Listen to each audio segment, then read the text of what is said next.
Boa noite a todos. Vocês conseguem me ouvir? Sim. Beleza.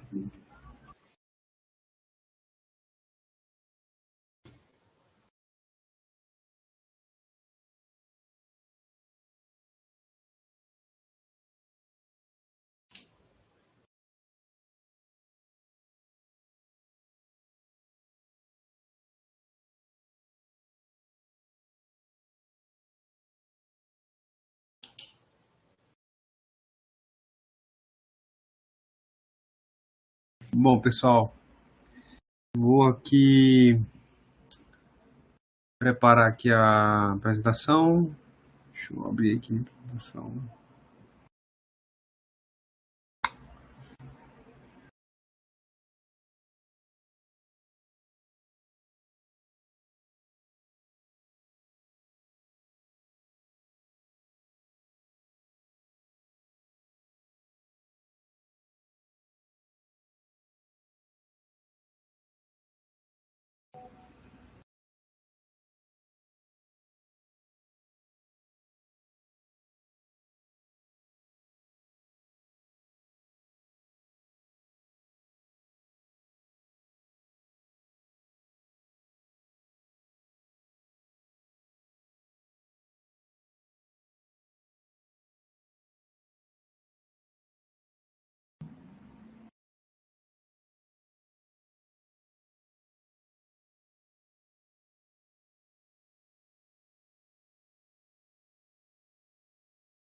Vocês conseguem ver minha tela?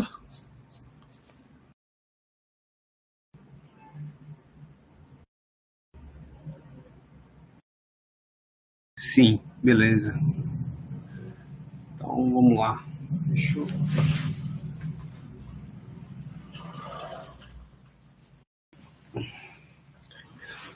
Só um momento aqui.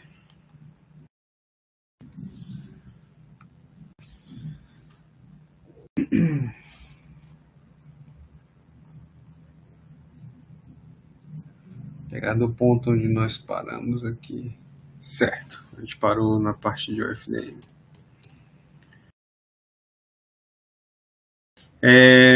Bom, então mais uma vez boa noite a todos. Vamos aqui dar continuidade à nossa aula, certo? Nosso curso aqui é especificamente as tecnologias, né, e interfaces aéreas, as chaves que compõem aí a tecnologia 5G, tá? Então, na aula passada, só para a gente recapitular, né, o que foi que a gente viu?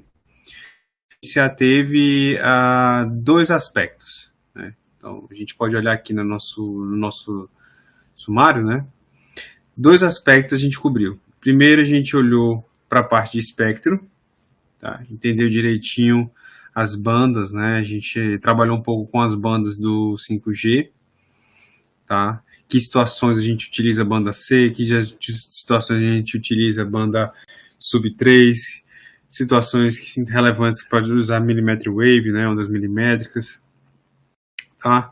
Então a gente trabalhou um pouco essa parte. Depois a gente passou para a parte de taxas, né, de a melhoria de taxa, aonde que o 5G, como o 5G consegue melhorar a taxa. Então a gente viu uma parte de arquitetura, a gente viu que existe um aspecto de arquitetura que foi implementado, né, que foi utilizado para compor o 5G. E também, não só isso, mas também a gente entrou nos detalhes da parte mais de camada física, né, que está relacionada à modulação. A gente viu também que o 5G a gente consegue atingir modulações de ordem mais alta, que são aquelas modulações que carregam mais bits, né? Então, além de você ter um espectro onde a gente vai atingir bandas mais altas, consequentemente, largura de banda, você tem mais canais disponíveis, você tem uma arquitetura apropriada e você tem ordens de modulações mais altas, né? Então aí temos já três aspectos aí que já poderiam explicar em parte por que o 5G ele tem essa eficiência dita, né, tão dita comparativamente com as outras tecnologias. Tá? Então, hoje, o que a gente vai fazer? Hoje, a gente vai se ater um pouco mais essa parte de delay, tá? E talvez um pouco dessa parte de cobertura. Tá? Essa parte de Massive MIMO, talvez a gente termine um pouco, dependendo do nosso tempo, a gente termine um pouco antes aqui, mas essa parte de Massive MIMO eu vou deixar para a próxima aula. Eu vou colocar mais conteúdo do que tem nos slides, tá? Essa é uma parte bem relevante para a gente trabalhar, tá bom? Então vamos pegar, a gente parou aqui ainda na taxa, né, na melhoria de taxa, então a gente vai a gente vai voltar para a parte de modulação. Deixa eu chegar aqui no slide. Pronto. Esse aqui foi o nosso último slide. Esse aqui havia sido o nosso último slide, onde a gente viu a questão para a gente utilizar as ordens de modulação, a gente deve atingir uma SNR adequada. Então, aqui, basicamente, a SNR ela depende da distância. Então, quanto mais distante, menor é a SNR. Portanto, você tem que estar operando uma modulação mais baixa. Porque modulação mais baixa, você está mais conservador, você transmite menos bits, então você erra menos. Uma modulação mais alta, você tem mais bits sem transmitir, uma taxa mais alta, mas, por outro lado, ele é mais sensível a ruído, por isso ele tem que estar numa SNR muito boa. Então, a relação sinal-ruído tem que estar muito boa para você sustentar uma SNR alta, para você sustentar uma modulação alta. O próximo aspecto que a gente vai olhar é exatamente o que a gente chama de OFDM. Tá? O OFDM é o chamado Orthogonal Frequency Division Multiplexing, que é a multiplexação por divisão em frequências ortogonais. Ela também é uma espécie de esquema de modulação, tá? Só que ele é um esquema de modulação onde você vai explorar a frequência, né? Então você vai alocar os bits em canais da frequência. Como é que eu vou tentar explicar da forma mais simples possível? Vamos primeiramente olhar para esse caso aqui. Talvez esse caso aqui seja o mais clássico e o mais simples de se entender, tá? Esse caso aqui, que é quando a gente tem uma grande banda, onde nessa grande banda que você está transmitindo tudo, tá? É o que a gente chama de single carrier, ou única carrier portadora, né? A gente chama modulação de uma única portadora. Portadora, basicamente, para quem não está lembrado, é o sinal oscilatório, uma senoide, um cossenoide. É ela que a gente chama de portadora porque é esse sinal que carrega a informação. Tá? E ele tem uma frequência central, tá aqui. Então, quando você sintoniza lá na rádio, você está sintonizando uma portadora. Tá? O seu celular ele é projetado para operar em algumas frequências. Quais são as frequências? As frequências as quais foram determinadas que deveriam operar o 2G, o 3G, o 4G e o 5G. Tá? Então, tudo isso é regulado, no caso aqui do Brasil, pela Anatel. Né? Onde é que essas frequências vão ser alocadas. Né? Onde é que a portadora vai ser alocada. Mas pegando esse caso aqui, né? Esse caso aqui é o caso de uma única portadora. Tá? Nessa única portadora, você transmite todos os seus dados nessa grande banda aqui, tá? O que o OFDM faz, ele faz um pouco diferente disso. Ao invés de pegar essa grande banda e transmitir desse jeito aqui, ele pega e fatia em subcanais ou subportadores, que a gente chama, tá certo? Seriam subportadoras. Cada subportadora dessa, ela transmite uma determinada sequência de bits. Essas sequências de bits podem ser independentes, por exemplo. Então, você pode estar transmitindo uma sequência de bits que é totalmente diferente de outra sequência de bits que está nessa outra portadora, nessa outra subportadora, que pode ser totalmente diferente dessa sequência de bits que está sendo transmitida nessa outra subportadora e assim sucessivamente. Tá? Então, o que o OFDM faz ele faz uma partição do seu espectro em subportadoras. Agora você vai ter essas subportadoras, né? Cada uma transmitindo a sua própria informação. Aí você olha para mim e pergunta: bom, professor, o conceito eu entendi. Agora, eu não entendi qual que é a vantagem de fazer esse esquema de transmissão aqui para esse esquema de transmissão. Porque se você pensar bem, vamos supor que esses dois espectros aqui, em azul, eles ocupem exatamente a mesma largura de banda. Né? Vamos supor que eles ocupem aí, sei lá, 20 MHz, tá? Qual que é a diferença de eu transmitir 20 MHz nessa configuração de single carry? Qual que é a diferença de eu transmitir 20 MHz nessa configuração de subportadoras? A questão, pessoal, é o seguinte: o canal de propagação, o que ele faz? Ele distorce esse sinal aqui que está representado na frequência. Então, você transmite, o que sai do seu transmissor aparentemente seria isso daqui, mas ele chega no receptor completamente distorcido, porque o canal ele vai lá e reduz, né, ele atenua esse sinal de maneira diferente em cada frequência dessa. Então, por exemplo, para essa região de frequência, o meu canal ele pode atenuar, por exemplo, 10 dB. Mas, por exemplo, essa outra região aqui, ele atenua 50 dB. Essa outra aqui, por exemplo, ele pode atenuar 60 dB. Então, eu tenho uma faixa muito grande de frequência, tá certo? Com uma única portadora, uma única forma de onda, e essa única forma de onda, ela está sendo atenuada de diferentes maneiras, né, ao longo da frequência. Do ponto de vista do receptor, isso é uma operação possível de ser revertida, né, em alguns casos, mas ela é uma situação complicada de ser revertida, tá? Você precisaria de algo que a gente chama de equalização. O receptor ele precisaria equalizar o sinal, ou seja, o que é equalizar? É ele remover o que o canal fez, né? Tentar desfazer o que o canal fez.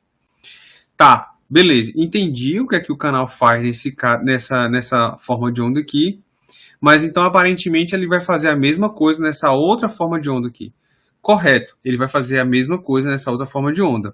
Ele vai pegar um subcanal desse e vai atenuar de 10 dB, outro subcanal desse atenuar de 20 dB, e assim, cada subportadora dessa ele vai atenuar de maneira diferente, né? Tá, e qual que é a diferença então para esse? A questão está exatamente no processo de equalização. Com essa situação aqui, mesmo que o canal ele atenue de maneiras diferentes cada subcanal desse é muito mais fácil eu equalizar cada subportadora dessa, que é muito menor, certo? Do que você tentar equalizar um grande canal como esse. Então, canais pequenos, os subportadores assim, com essas larguras de bandas pequenas, é muito fácil eu fazer a equalização. Ela é muito simples a equalização. Tá? Então, eu consigo ter pequenos equalizadores para cada subportadora dessa, o que computacionalmente isso é muito mais atrativo. Não à toa, o FDM ganhou geralmente é a escolha para esses sistemas de comunicação, para quase todos os sistemas de comunicação hoje, que envolve altas taxas de dados.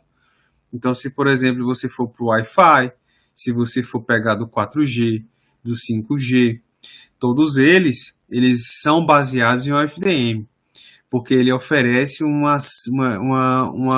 leque de possibilidades, não só em termos de custo computacional no receptor, ele é extremamente simples, mas também, como a gente vai ver mais na frente, ele é extremamente eficiente, ele possibilita que o sistema seja extremamente eficiente na gestão dos recursos de frequência.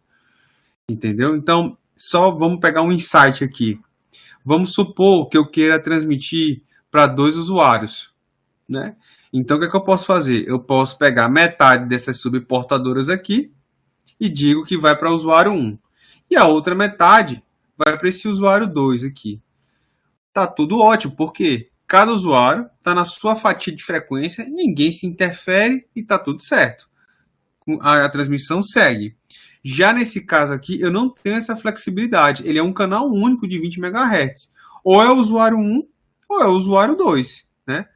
Então, você não consegue ter esse fatiamento, esse uso mais eficiente do espectro com modulações de portadora única. Tá? Então, tá aí a atratividade do FDM. Certo? Aqui, pessoal, o FDM ele tem uma particularidade interessante. Cada subportadora, né, ela não é... Se você pegar um analisador de espectro, né, se você for lá pegar um testbed de qualquer um desses sistemas de comunicação, 4G, 5G, e for mensurar o sinal recebido ou o sinal transmitido, né, e for olhar as portadoras, você vai prestar atenção, né, você vai perceber que uma subportadora, ela não é tal como está aqui. Na verdade, ela tem esse lóbulo principal, tá certo? E existe o que a gente chama desses lóbulos secundários, tá? Então, uma das grandes características do FDM é que essas subportadoras, né, que estão aqui alocadas, elas se sobrepõem, tá? Então, existe uma superposição de subportadoras no OFDM, tá certo? E aí você vira para mim e diz o seguinte, não, então cada subportadora dessa está interferindo na subportadora adjacente, né, ou na sequência.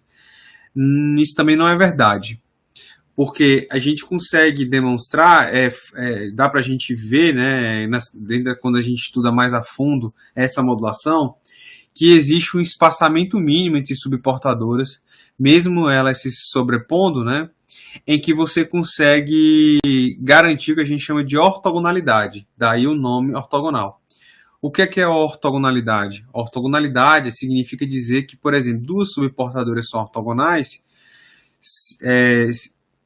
porque uma não interfere na outra, ou seja, uma não é correlacionada com a outra, né? Então elas estão a uma distância na frequência longe o suficiente, tal que elas ainda não são correlacionadas o suficiente, ou seja, elas não se interferem, né, mesmo elas estando sobrepostas, tá certo? Existe essa propriedade do FDM, não à toa é chamado de Orthogonal Frequency Division Multiplexing, que é a multiplexação por divisão em frequências ortogonais, tá? Eu acho que vale a pena a gente comparar o FDM com o seu predecessor, né, o seu esquema, né, o esquema de multiplexação que veio antes dele, que é o chamado FDM. O FDM, pessoal, ele também é um esquema de modulação em frequência, tá certo? Tal qual o FDM. No entanto, o que acontece? O FDM, ele possui canais que há uma certa diferença, né, nesses canais. Existe uma banda de guarda entre esses canais, tá? Ou seja, não são frequências ortogonais. Tá? Eles não guardam essas frequências aqui, elas não possuem a propriedade de ortogonalidade. E é por conta de não ter essa propriedade que existe essa banda de guarda, ou seja, uma banda vazia para que não haja interferência entre esses canais. Certo? Então, comparativamente, o OFDM, o que é um canal no OFDM? O OFDM, ele possui o que a gente acabou de chamar de subportadoras. Um canal em um sistema OFDM é um conjunto de subportadoras. Então, se você pegar um agregado de subportadoras, né, e escolher aquela fatia do espectro que contém, sei lá, 12 subportadoras, para pegar aqui o caso dos sistemas OFDM de 5G, 4G, aquilo ali configura um canal, tá? O Wi-Fi você também tem uma configuração parecida com essa, tá certo? Mas é uma numeração diferente. Então, cada sistema tem uma numeração diferente, tá? Então, veja que aqui os canais dentro de as subportadoras dentro de cada canal no FDM, elas são ortogonais, então você consegue multiplexar a informação em cada subportadora dessa. Tá bom? Então, quais são os principais aspectos, né? Então, vou falar aqui um pouquinho do FDM. Ela, exemplo do FDM, era uma técnica que transmite múltiplos sinais simultaneamente, né, no canal de comunicação. Isso é uma coisa interessante, né? Veja que você tem duas abordagens possíveis quando você vai transmitir um dado.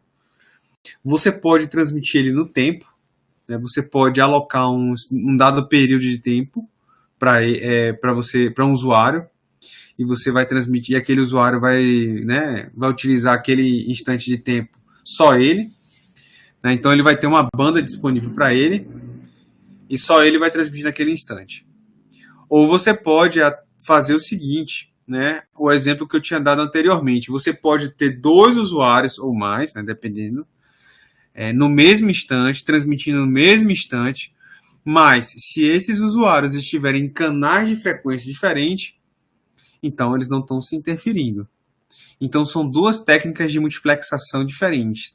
Uma é uma multiplexação na frequência, que é essa aqui que a gente está destacando, mas existe também a multiplexação no tempo, que é o TDM, que foi muito utilizado na tecnologia 2G. Tá certo? Então, a possibilidade de você usar multiplexação de frequência te dá a chance de você transmitir ao mesmo tempo. Cada usuário está assinalado por uma banda de frequência única, tá? E as bandas cada canal está separado por uma banda de guarda, tá bom? Já o OFDM é a forma mais avançada do FDM, né? Então, você tem um espaçamento muito próximo das subportadoras, coisa que não tem no FDM, e você consegue transmitir dados em paralelo, né? Em cada subportadora. E a ortogonalidade ela previne contra a interferência em portadoras adjacentes, né? Então, dá para a gente já começar a tirar algumas conclusões, né? A primeira conclusão que a gente pode perceber é com relação à questão da sobreposição de portadoras. Isso configura o OFDM um ganho de eficiência espectral. Por quê? Olha para esse desenho aqui embaixo. Pega esses canais que estão aqui. Se a gente usar a técnica de FDM, você vai ter essa largura de banda aqui sendo utilizada. Agora, se você for utilizar o método de modulação em frequências ortogonais, aí você consegue você consegue reduzir, a quantidade de largura de banda necessária para você transmitir a mesma informação. Então, você tornou o seu sistema espectralmente mais eficiente. Por quê? Você, com menos banda, você consegue transmitir a mesma quantidade de informação, comparativamente com essa técnica anterior aqui. Tá certo? Então, de cara, a gente já pode perceber que o FDM ele é espectralmente mais eficiente, e essa é uma das grandes vantagens aí do FDM, frente ao FDM, que foi uma dessas conclusões tiradas aqui.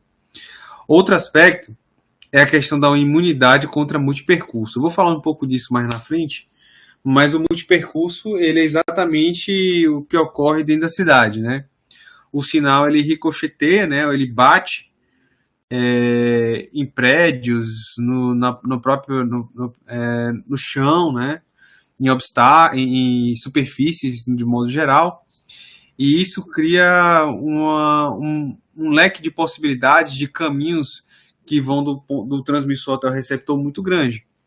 Então o sinal ele chega em cópias, tá? Ele chega com várias cópias, e essas cópias é o que a gente chama de multipercurso, e isso é extremamente danoso ao sistema. Mas o OFDM ele é uma modulação mais robusta com relação a esse tipo de efeito, tá certo? Um outro aspecto é a equalização simplificada do receptor, aquilo que eu já havia comentado, né? Pelo fato de você ter pequenos canais, você precisa de equalizadores simples para cada pequenas subportadoras, você precisa ter equalizadores simples para cada um deles, tá? Quais são as aplicações? Bom, você tem aí, como falei, o 4G, o 5G, o Wi-Fi, em todas essas versões AGN, AC e AX. O tipo de comunicação DSL, né, que é o Digital Subscriber Line, que era aquelas de a internet por linha, né? Powerline Communication também, que é quando a internet vem via rede elétrica. E a transmissão por TV digital.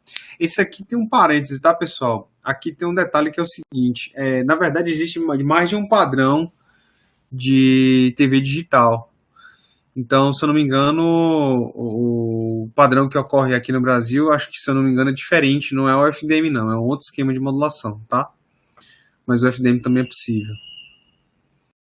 Então, falar um pouquinho sobre a questão do multipercurso, né? Eu acho que vale a pena a gente entender direitinho como é que é o funcionamento do sistema UFDM, ou como é que funciona um canal com multipercurso. Então, imagine o seguinte, que você deseja se comunicar com essa estação base aqui, e você está nesse ponto, aqui, tá certo? O sinal que vai se comunicar com a base, ele vai ser emitido pelo seu dispositivo móvel. O dispositivo móvel, ele vai propagar o sinal, e aí, aí o seu dispositivo hoje, ele já tem alguns dispositivos, esses dispositivos celulares mais modernos, né, eles possuem múltiplas antenas, tá? Mas vou pegar o caso mais simples de todos, que é o caso com uma antena, que são os mais simples e talvez os mais antigos. Então, o celular com uma antena, ele tem uma direção de propagação mais abrangente. Então, ele vai propagar o sinal bem abrangente, em quase que todas as direções, tá? E aí, pelo fato do sinal ele se propagar nessa direção, nessa direção, nessa direção, nessa direção, ele vai encontrar diferentes percursos até chegar a esse ponto aqui, que seria a estação base.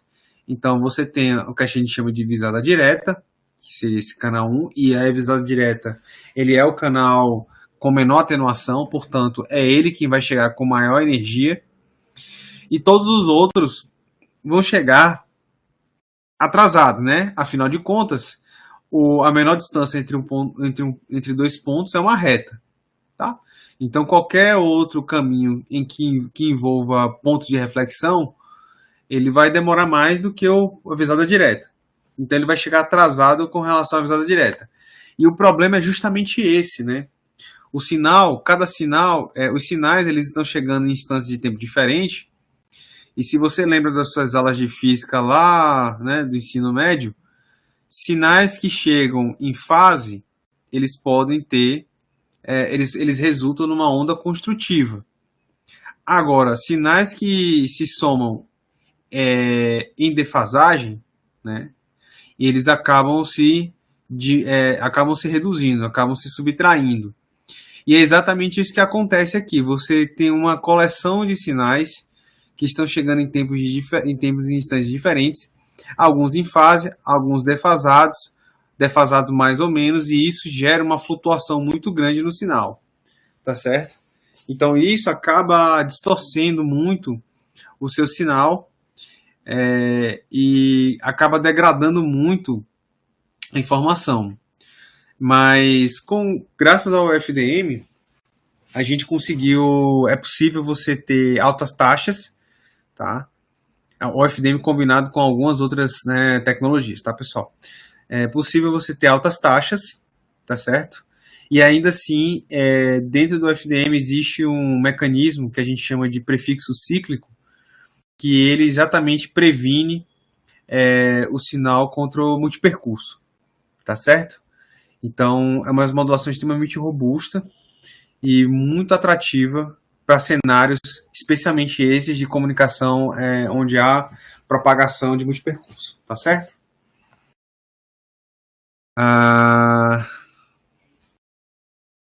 Que mais? Podemos falar aqui. Acho que já dá para a gente seguir para o próximo slide. Acho que eu já comentei tudo aqui.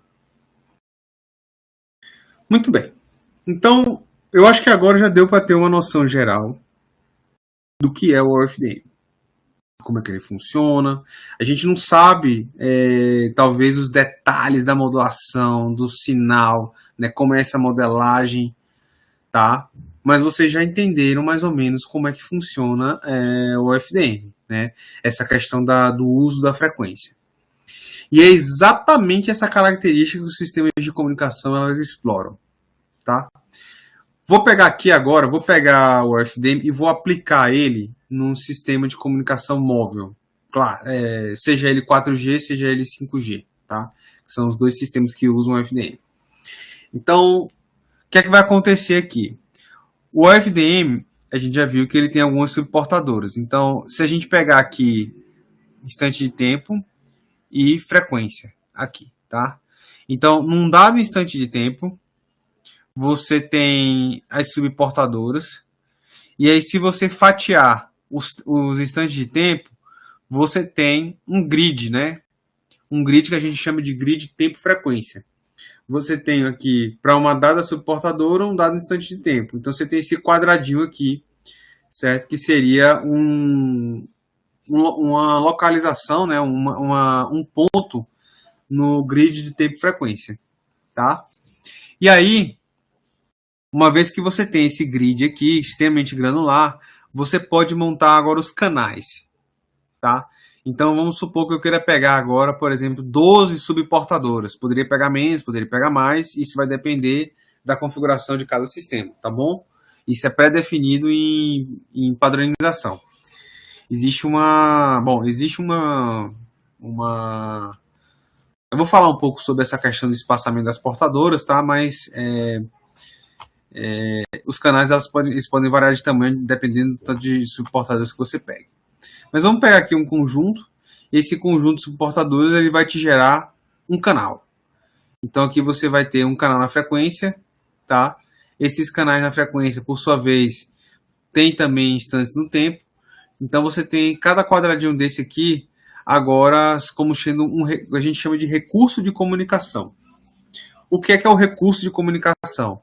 O recurso de comunicação é exatamente esse ponto, esse espaço aqui, tempo-frequência, onde você vai alocar esse recurso aqui dados. Então, por exemplo, você pode pegar nesses 3 quadradinhos em branco aqui, dizer que o usuário 1 vai usar esses 3 quadradinhos em branco. Então, o usuário 1 ele vai usar o canal de comunicação nos instantes 1 e 2.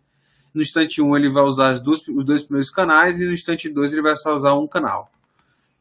Outro usuário vai usar esse canal aqui em bege, tá? Essa região em bege. Outro vai usar essa aqui em roxo. Outro vai usar esse aqui em vermelho e assim sucessivamente, tá? Então você tem uma alocação de recursos na frequência e no tempo.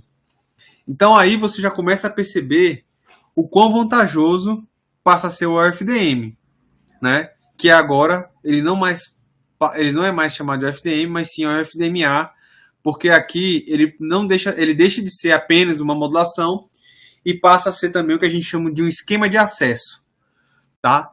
É a forma pela qual o usuário irá acessar a rede. Por isso que a gente chama de a gente coloca esse A aqui de access, né? Então é o acesso por OFDM aqui. Tá? Então ele vai usar os recursos, ele vai usar o sistema através desse grid de tempo e frequência. Tá bom? Então, para a gente resumir aqui, né? Em sistemas de comunicação, a separação é tempo e frequência, tá? Sempre você tem que ter em mente que sempre vai ser utilizado o domínio tempo e frequência. Tempo e frequência vai ser sempre um dual, certo? Então ele está sempre lá. Então dessa maneira você tem você consegue efetivamente, né? Você tem uma estratégia efetiva para alocar múltiplos usuários em múltiplos canais de comunicação. Você consegue prevenir contra interferência, né? Porque se cada recurso de comunicação desse for alocado para um único usuário, então você está no melhor dos mundos, porque aí aquele recurso está só para aquele usuário, eles estão separados, eles não estão compartilhando o mesmo recurso tempo e frequência, então está tudo certo, vocês não têm nenhum tipo de interferência. tá? As vantagens, né, é exatamente a maior eficiência espectral, a facilidade de você transmitir múltiplos dados em múltiplos usuários, né, para múltiplos usuários, e as aplicações disso aqui é exatamente nas redes celular, desculpa, nas redes celulares, sistemas de comunicações móveis, de uma maneira geral, né, sistemas de comunicações sem fio, desculpa, comunicação via satélite, tá? Então alguns esquemas de satélite, existe muito trabalho aí nessa parte de satélite que usa o FDM, sim, tá? Há alguns desafios, é um canal de transmissão um pouco diferente, né, do que a gente está regularmente aqui acostumado. O satélite ele tá numa mobilidade, ele tem uma velocidade muito maior, né, de que qualquer usuário aqui de celular, né? E além disso, o canal de comunicação também é lá no espaço, né? Tem a transição do espaço para a Terra, que também tem algumas características físicas completamente diferentes das características de propagação que temos aqui em ambiente urbano, por exemplo, tá? Mas ainda assim é uma técnica que pode ser utilizada. Bom?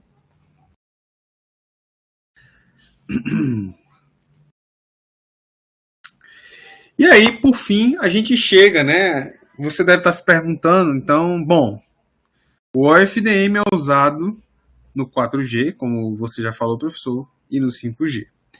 Perfeito. É o esquema de modulação utilizado nas duas tecnologias, com uma ressalva. No 5G, tem uma pequena modificação. O OFDM ele deixa de ser chamado puramente só de OFDM e ele passa a ser chamado de OFDM filtrado, tá? Então o nome passa a ser multiplexação por divisão em frequências ortogonais e filtradas. Por que eu utilizo a palavra filtrada, professor?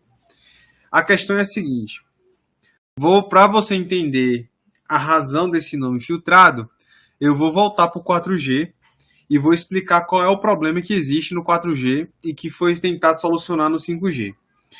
Apesar de todas essas vantagens que eu acabei de mencionar no 4, do FDM, quando você fala em questão de alocação de usuários, né? Essa flexibilidade que a gente passa a ter em mapear usuários e recursos, existe um problema que é o seguinte, é a conformação do espectro do OFDM. O OFDM, quando você vai gerar ele, né, um dos problemas que existe, né, não é o único, mas um dos problemas que existe é o problema das bandas laterais. Tá? Então, tem esse desenho aqui, que vai representar mais ou menos como seria o FDM. Tá? Então, vamos pegar essa região aqui em verde. Suponha o seguinte, essa região em verde é a região exatamente que tem aquelas subportadoras, e que aqui, por simplicidade, não foi desenhado aquele esquema de subportadoras, mas entenda que dentro desse quadrado tem um bocado de subportador aqui, tá certo? Muito bem. Num caso, idealmente, né, você teria só esse quadradinho verde. Desculpa. Por outro lado, na prática isso não existe. Né? O que existe é, na verdade, uma faixa de transição entre a banda principal e essa banda lateral aqui. E aí é que está o problema. O OFDM clássico, ele possui aí essa componente aqui, né, essas bandas laterais, ainda muito relevantes, tá? Então, isso pode ser desagradável porque você acaba interferindo em outros sistemas, né? Você acaba gerando interferência em outros sistemas, já que você não está muito bem, o seu espectro não está muito bem formatado, né? Então as componentes secundárias, né? Os lóbulos secundários, que seriam esses azul claro aqui, eles ainda são bem relevantes e ainda podem causar algum tipo de interferência em outros sistemas. Então a solução foi aplicar uma filtragem, certo? Uma filtragem de tal forma que essas bandas laterais elas fossem reduzidas. Daí o nome OFDM filtrado, tá? Exatamente por quê? Porque agora você tem uma conformação de espectro mais atraente, você conseguiu reduzir os lóbulos secundários, você passou a diminuir aí, né, a interferência potencial que pode causar em outras em outros sistemas. Então, alguns pontos chaves, né? Vamos para a gente falar aqui, né? Só para a gente destacar, né? Fazer o highlight aqui. O OFDM filtrado possui uma eficiência espectral melhor, tá? Porque ele ocupa menos banda, né? Pela essa figurinha. Possui essa redução existe uma redução da interferência da banda externa, né? Da banda secundária. Possui guarda ainda as propriedades do OFDM de flexibilidade, né, e alocação de canais, e é compatível ainda, né, mesmo com esse OFDM filtrado, ele guarda ainda compatibilidade com o OFDM do 4G. Tá? Existe ainda uma certa compatibilidade do 5G com o 4G, mesmo você utilizando essa versão do FDM, tá certo? Além do 5G, você tem o uso do FDM filtrado em outras categorias, né? Então, você tem, por exemplo, em soluções de redes heterogêneas, tá? Em sistemas de bandas não licenciadas, rádio cognitivo, né? Sistemas de espectro dinâmico, tá? Então tem um bocado de outros sistemas aí e soluções que você vai encontrar o OFDM filtrado aí como solução base, tá certo?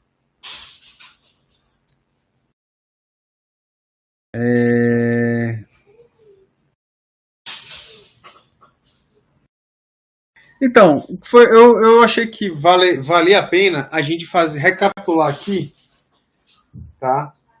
Os sistemas, né? Eu lembro que eu trouxe na primeira aula, na nossa aula de abertura, eu apresentei exatamente esse grafo, né? Essa linha do tempo de evolução. Lá estava um pouco diferente, né? Lá tinha a descrição de 1G, 2G, 3G, 4G e 5G.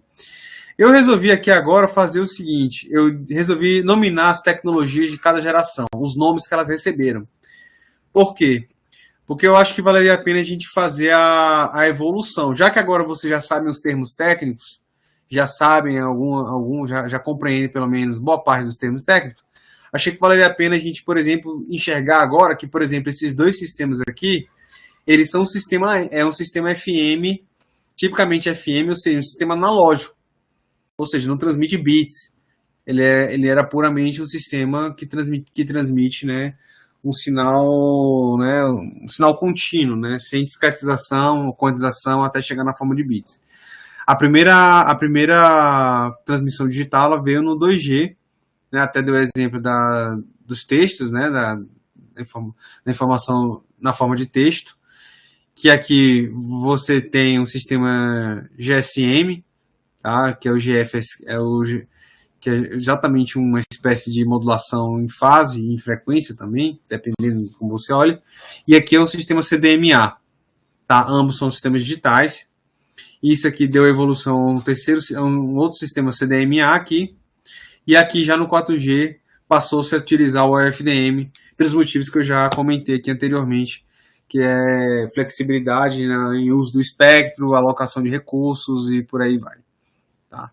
Desde o 4G, houve um intenso desenvolvimento de algoritmos e soluções para fazer o manejo, né, o gerenciamento dos recursos de frequência. Então, é bem comum você encontrar aí na literatura, na literatura de interesse do 4G e 5G, assim, um leque muito vasto, né, quase que infinito, de algoritmos para alocação de recurso. Exatamente porque isso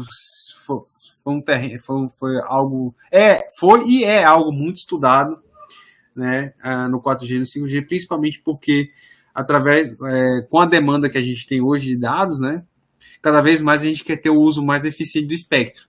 E a melhor maneira de você fazer isso é você ter modulações mais eficientes e algoritmos que saibam gerenciar o espectro de frequência, né? Ou seja, o que é que eu falo de gerenciar, né? Saber alocar o usuário com a quantidade de banda correta, nas bandas corretas, tá? Exatamente para você ter o melhor uso do sistema.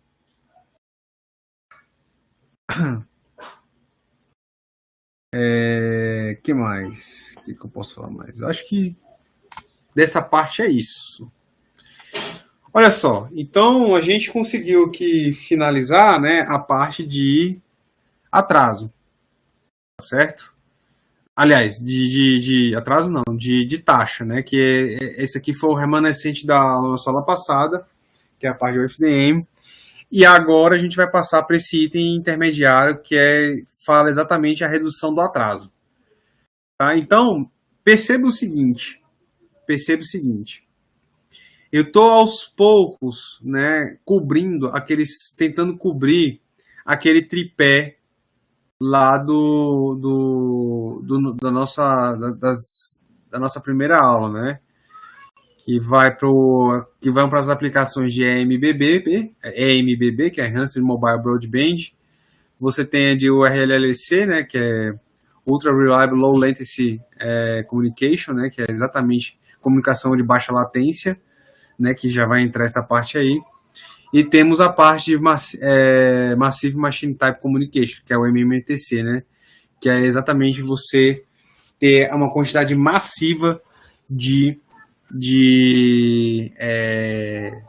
dispositivos se conectando à rede, tá?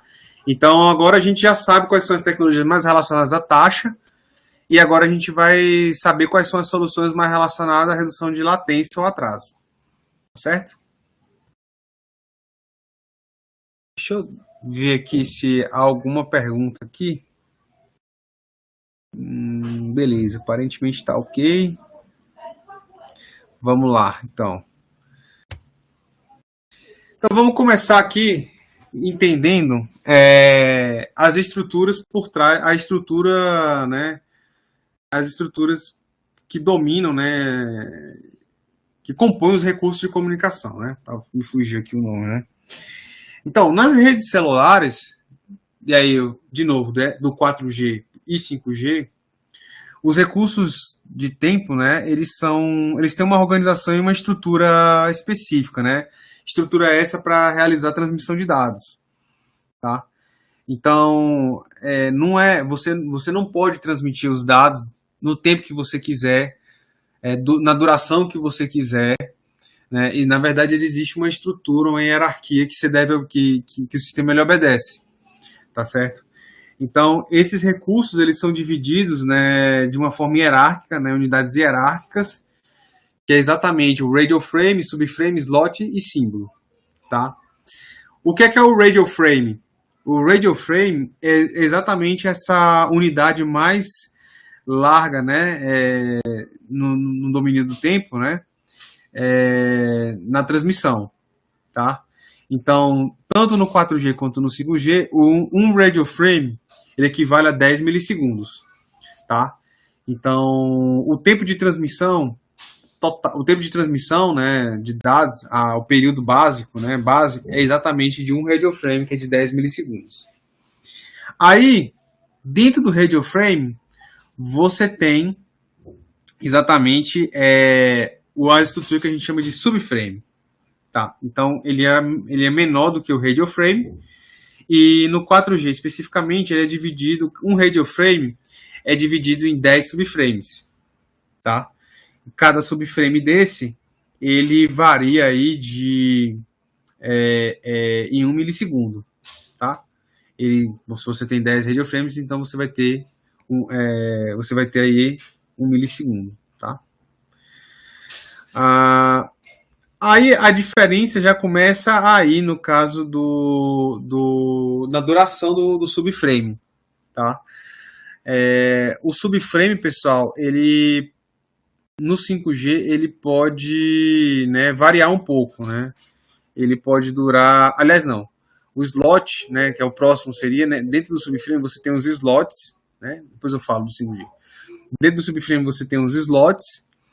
E aí, esses slots, eles já são menos, é uma unidade menor do que o subframe, e aí você tem esse número já não é mais fixo. No caso do 4G, ele é fixo. São sempre 2 slots por subframe. Tudo que eu falar aqui que é fixo é no 4G. Então, no 4G, você tem 10 subframes. Dentro de um subframe, você tem 2 slots. E dentro de um slot, que é a unidade mais básica, você tem 14 símbolos. Tá? Então, o que é um símbolo? Um símbolo é exatamente um símbolo OFDM. Então, essa é a unidade mais básica que existe. Então, você tem 14 símbolos OFDM, 14 símbolos OFDM compõem um slot, certo? Um conjunto de slots, no caso do 4G, 2 slots compõem um subframe e 10 subframes compõem um radio frame, tá? Cada uma dessas tem uma utilidade, né? Então, por exemplo, essa aqui é como sendo a unidade mais básica, isso aqui já é o próprio símbolo FDM. Tá? Então, seria exatamente isso aqui, ó. Seria uma fatiazinha dessa aqui, ó. Tá? Um símbolo desse aqui. Tá?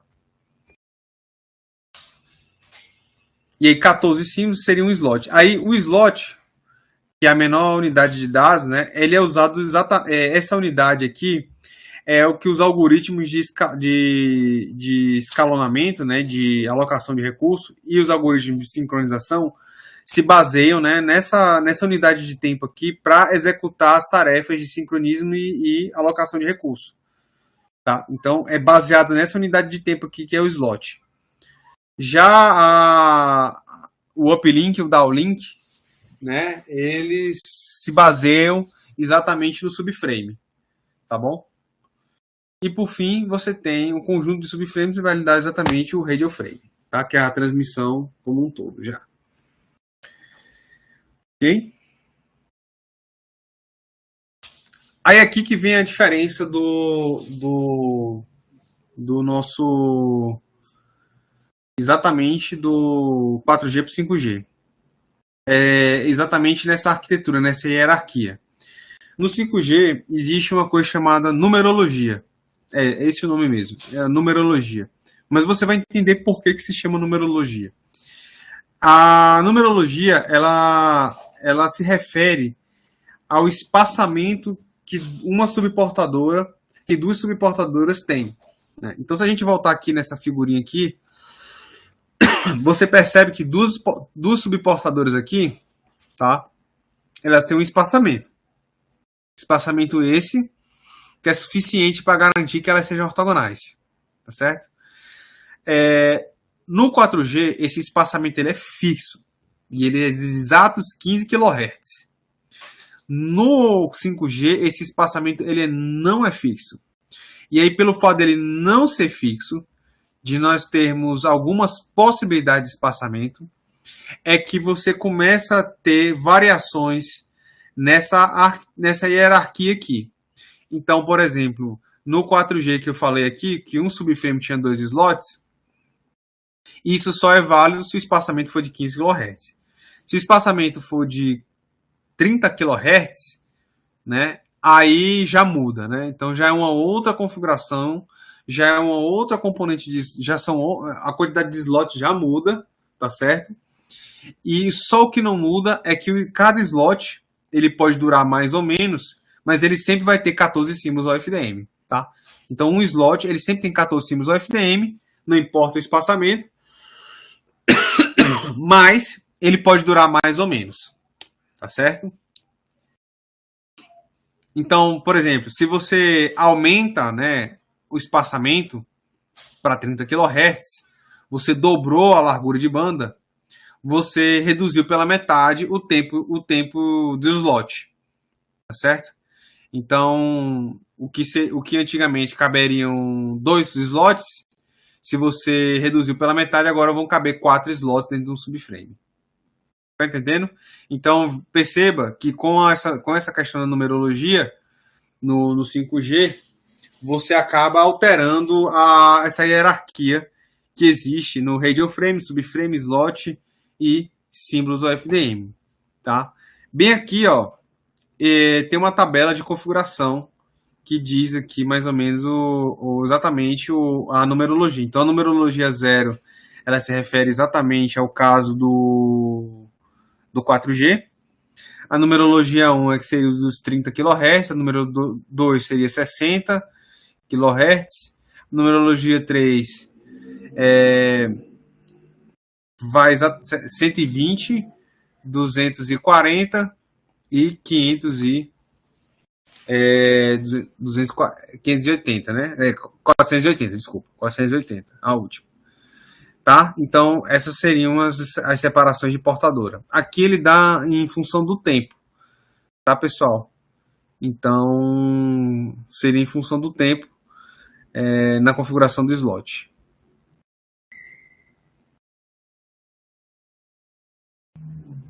Tá? Então, bem aqui, ajuda a gente a entender essa questão da arquitetura, tá? Da hierarquia. Perceba o seguinte, sempre o radio frame ele vai ter 10 milissegundos. Isso não importa se é 4G ou se é 5G. Outro aspecto também é que você sempre vai ter uma partição de 10 subframes. Tá? Então, dentro do radio frame, você sempre vai ter 10 subframes. E aí, essas duas partes, né, o radio frame e o subframe, a gente chama de arquitetura fixa, porque eles não mudam. Independente da numerologia da NR, né, do 5G, você tem uma configuração fixa. Sempre é 1 milissegundo e sempre é 10 milissegundos o radio frame e o subframe. Tá? Agora, a parte que modifica, que é exatamente a parte menor, que seria o slot, né, a quantidade de slots e o tempo de símbolo, isso aqui é referente exatamente à configuração do espaçamento da portadora, né, isso aqui é o subcarry spacing. Então, essa parte da arquitetura aqui, que é o slot e o símbolo, a duração deles é alterada devido à alteração do espaçamento da portadora. Então, quando você vai lá e faz o ajuste da subportadora de 15 para 30, você altera o tempo do slot, porque você altera o tempo de símbolo. Então, alterou o tempo de símbolo, sempre um slot tem 14 símbolos UFDM, se você alterou os 14 símbolos, você alterou automaticamente os slots. Acontece que agora vão caber mais slots dentro de um subframe, tá certo? E o subframe sempre tem 1 milissegundo. Então, aqui é como se fosse uma caixinha fixa, e aqui seriam como se fossem caixinhas grandes e pequenas, que você sempre vai tentando colocar aqui dentro das caixas fixas, tá? Que seria o radio frame e o subframe.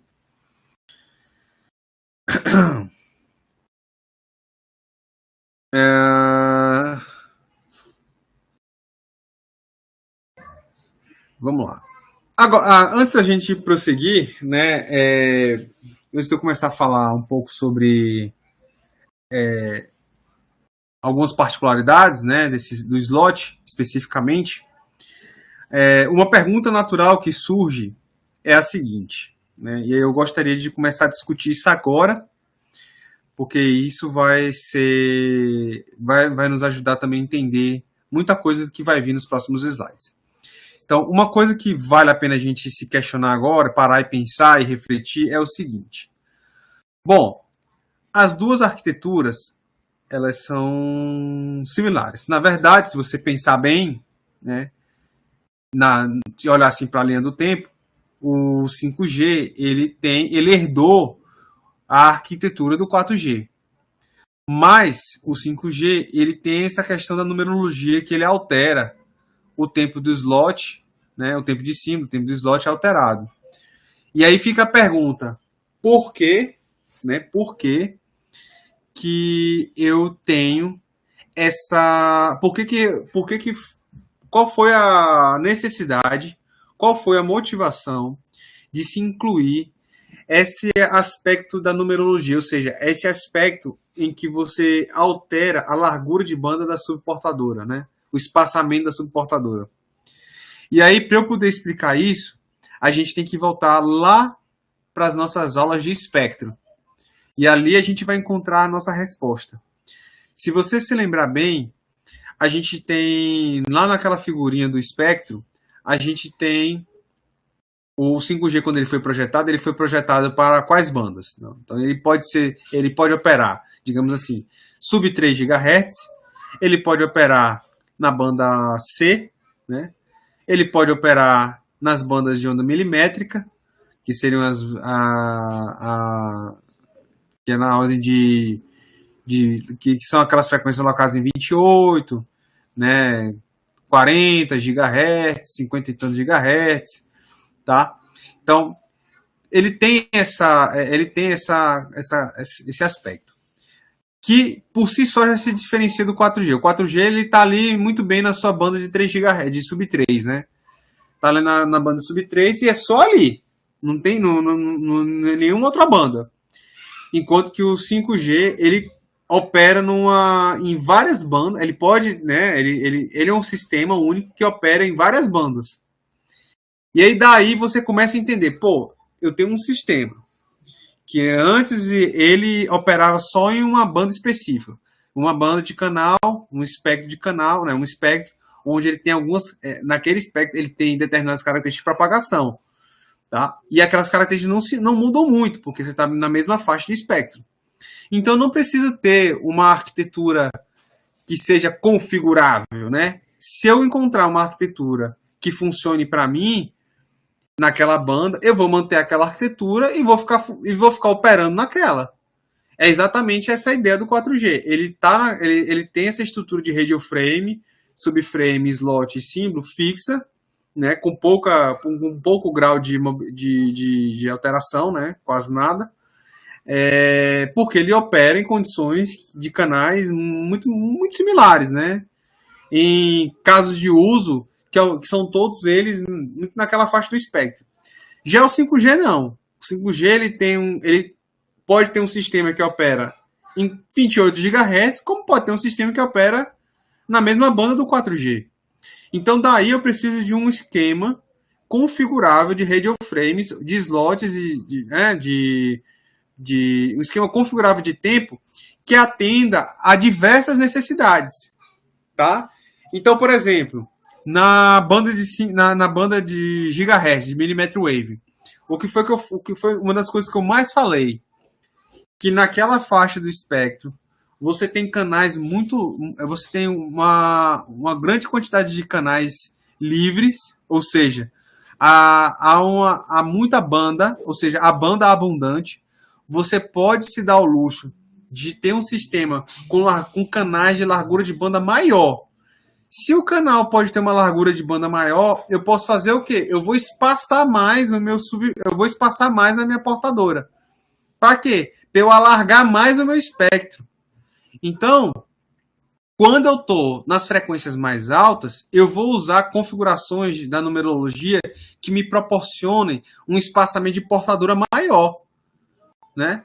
Agora, se eu for descer para as frequências tendendo a sub 3, eu vou precisar operar, eu não posso operar com essa configuração de espaçamento de portadora larga. Eu tenho que operar em uma condição próxima ao que era o 4G, talvez um pouco mais, né, para ter um pouco mais de ganho de banda. Daí eu preciso configurar meu sistema para operar em uma numerologia mais baixa. Então, é por isso que eu preciso, então, de um sistema que eu tenha essa flexibilidade, essa modularidade de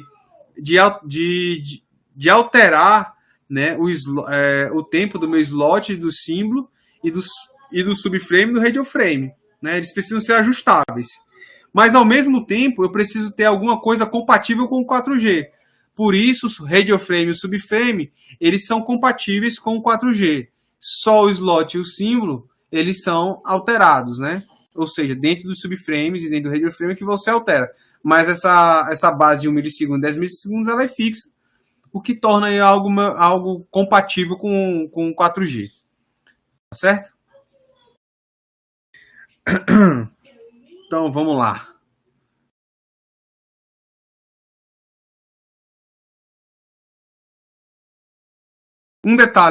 Outro detalhe, né, se eu passar por mais um aspecto que eu me lembrei aqui agora, antes de passar para o próximo slide, né?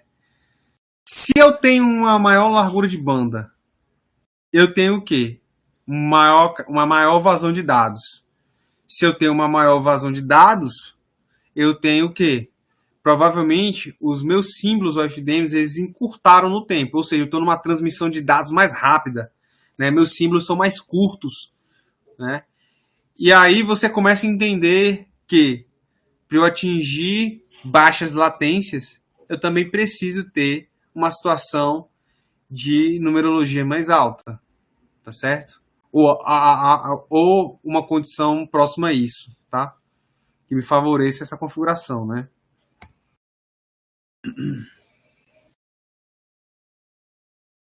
Então daí você já começa a entender aonde que o 4G, o 5G começa a ganhar na redução da latência, né? Na redução do atraso.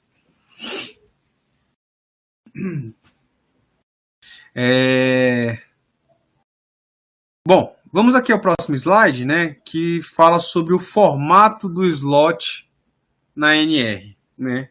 Só para constar, pessoal, não sei se talvez já tenha sido comentado, a NR é o acrônimo para New Radio, né?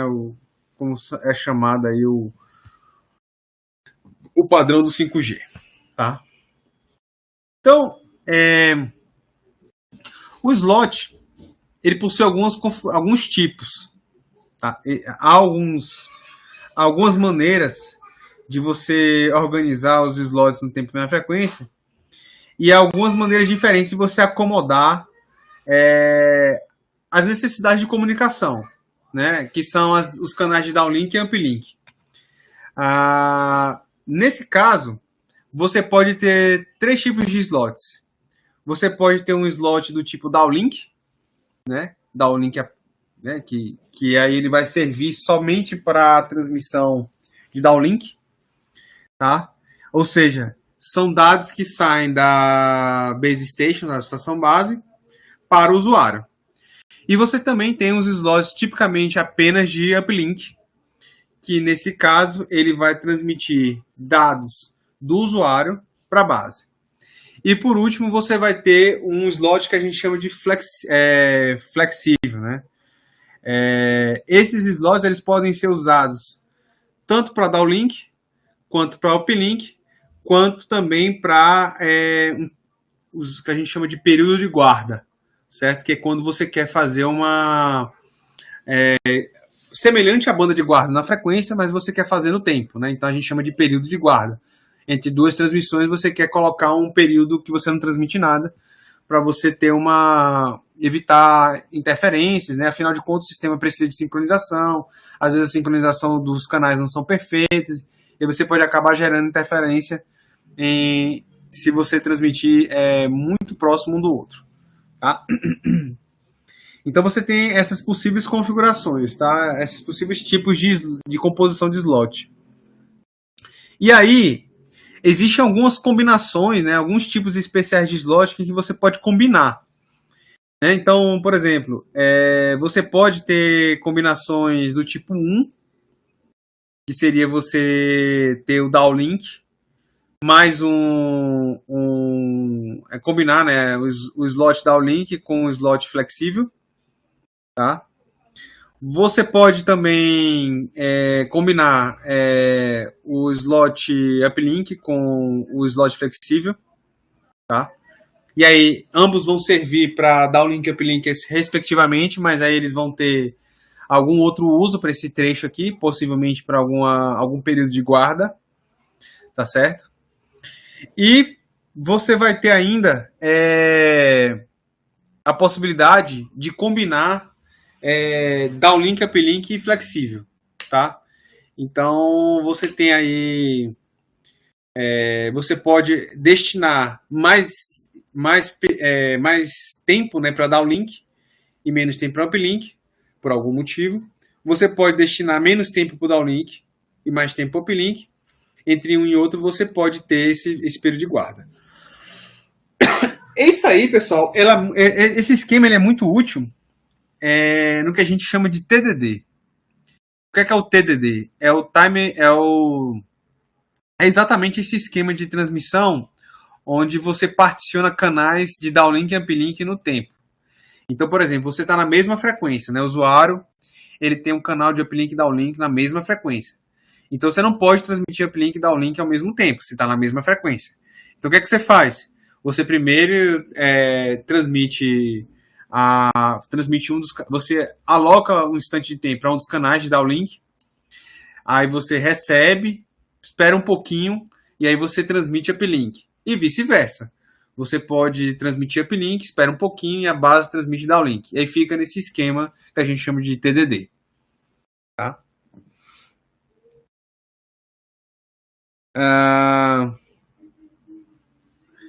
Isso aí, pessoal, tornou o sistema bastante flexível, né? Tá? E agora você também pode configurar os tempos de canais, já que você pode ajustar o tamanho dos slots, né? O tempo de duração dos slots. E isso aí nos traz alguns benefícios. Tá? Quais seriam os benefícios disso daí? Eu vou dar um exemplo de uma situação onde claramente esses blocos eles poderiam ser utilizados, né? Suponha o seguinte, suponha que você resolveu ir a um show, né? Um show aí, não sei, deve ter tido um show recente aí que vocês devem ter. Do Coldplay, pronto, teve um show do Coldplay recentemente aí. Aí você vai lá pro show do Coldplay e você começa a curtir bastante o show do Coldplay. Como a sociedade, como todos e qualquer pessoa da sociedade moderna, o que é que você vai fazer no show do Coldplay? Você vai querer fazer um vídeo streaming, né, para mostrar que tá lá, né, na sua rede social, né? Ou você vai querer, ao mesmo tempo que tirar foto, né, você também vai querer compartilhar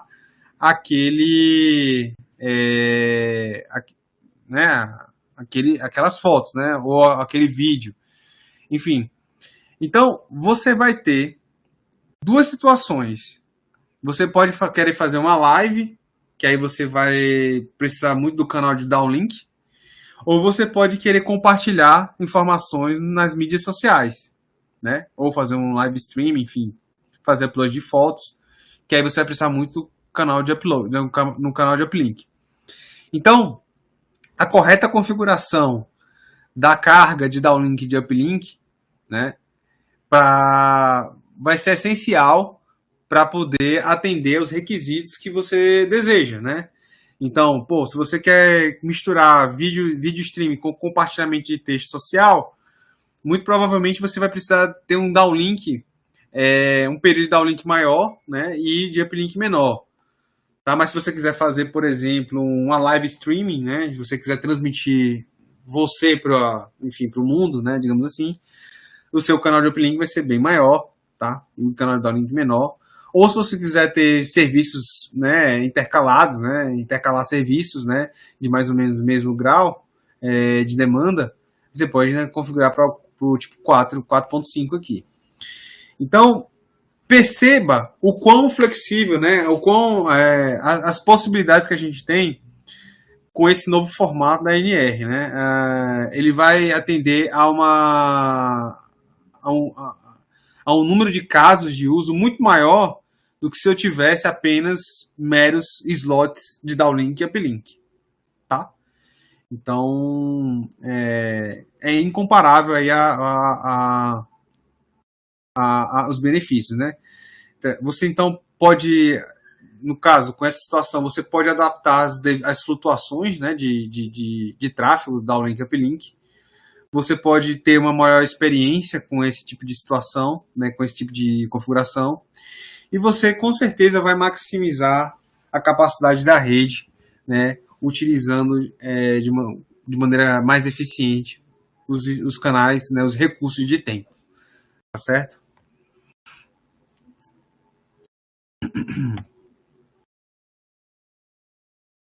Ainda um pouquinho no slot, tá? Existe um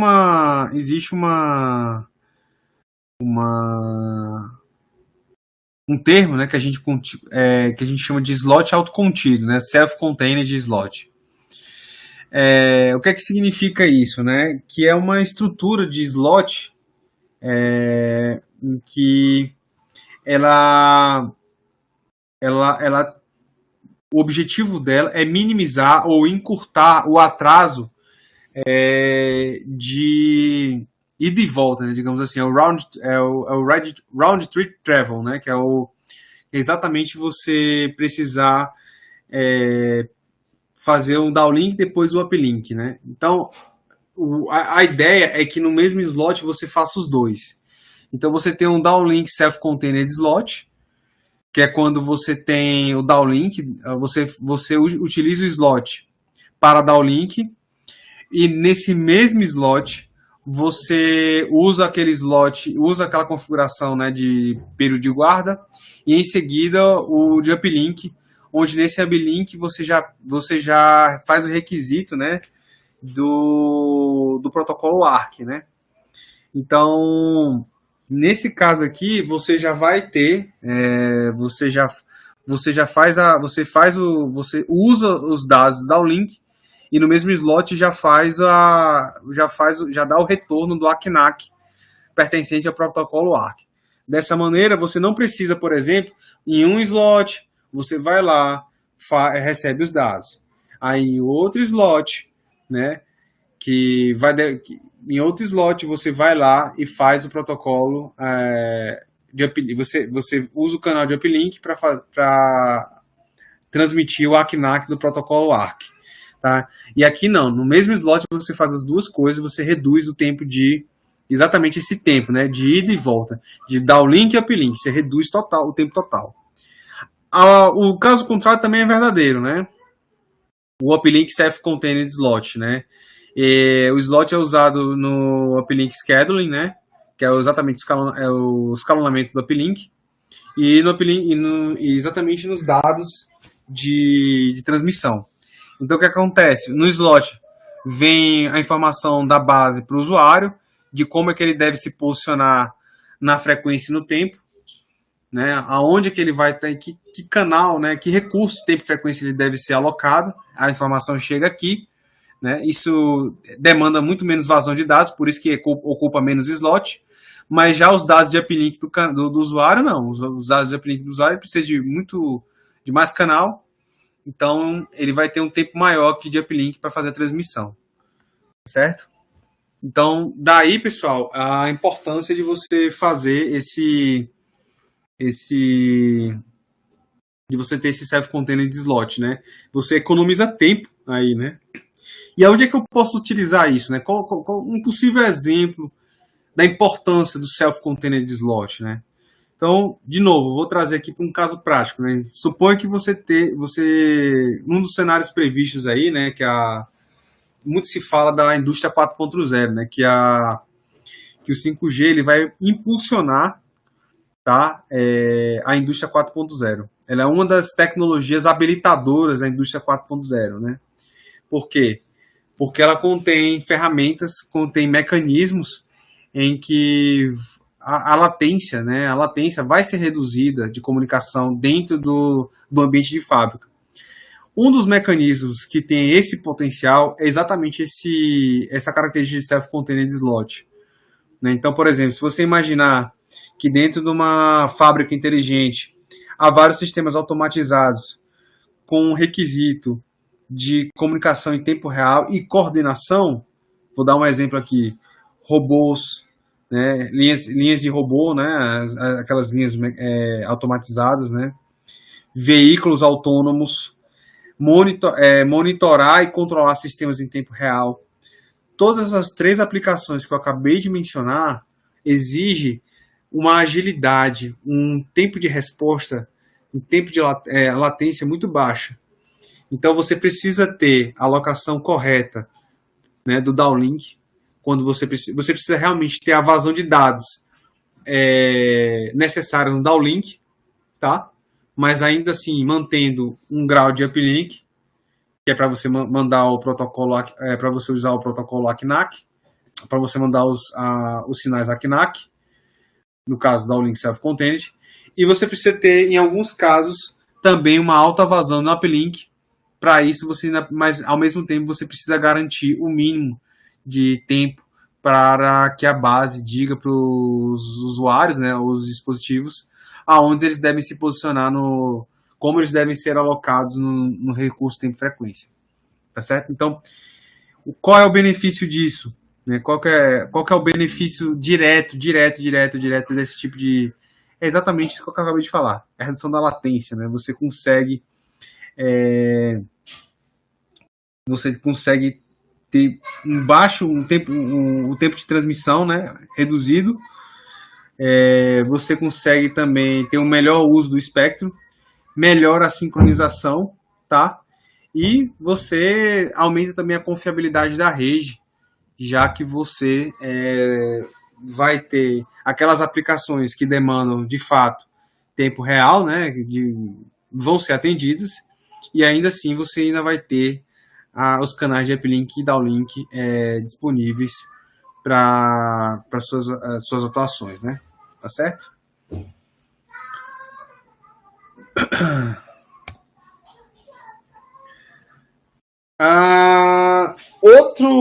Outra feature, né? Outro aspecto que também chama atenção é exatamente o grant free, né? A garantia de espectro, né, antecipado para o usuário, né?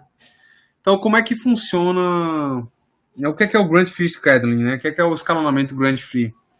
É exatamente essa aí foi uma feature, né, que foi introduzida no 5G. E qual que é o objetivo? É reduzir os atrasos associados aos tradicionais métodos de escalonamento do 4G. Então, no 4G, o que é que geralmente acontece, né? O usuário ele vai fazer o seguinte: base, eu preciso de recurso. Preciso de recurso porque eu quero transmitir. Eu tenho dados para transmitir, aí eu quero recursos para. Recurso tem frequência. Aí a base vai lá, analisa o pedido dele, analisa como é que está o canal dele, e aí a base vai lá e entrega de volta para ele via canal de downlink, né?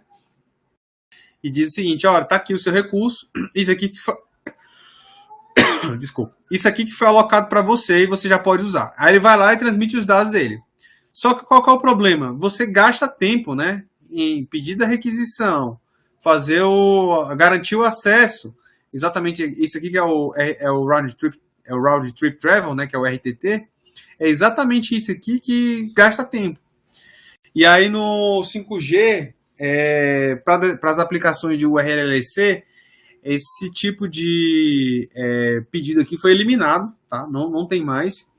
E agora o usuário, uma vez que ele se conecta à rede, ele já é garantido a ele uma fatia do espectro, tá?